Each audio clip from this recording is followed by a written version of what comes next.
एका छोट्याशा गावात रामू नावाचा गरीब शेतकरी राहत होता. साधा, शांत, पण मनाने खूप मोठा.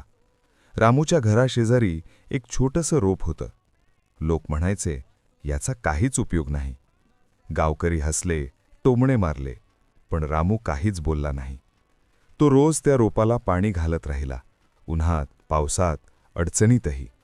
कारण रामूला माहिती होतं, चांगली गोष्ट वेळ घेते, पण फसवत नाही.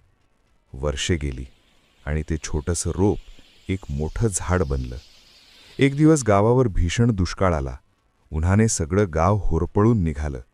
लोक थकले, जनावरं अडचणीत आली, आशा संपत चालल्या होत्या. पण त्या संकटातही एकच गोष्ट हिरवी होती, रामूचं झाड.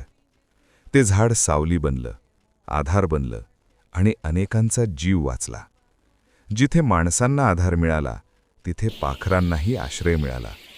जे लोक कधी हसले होते, तेच आज म्हणाले, रामू, तू खूप शहाणा आहेस. रामू हसून म्हणाला, मी काही मोठं केलं नाही. मी फक्त धीर धरला आणि चांगुलपणा सोडला नाही.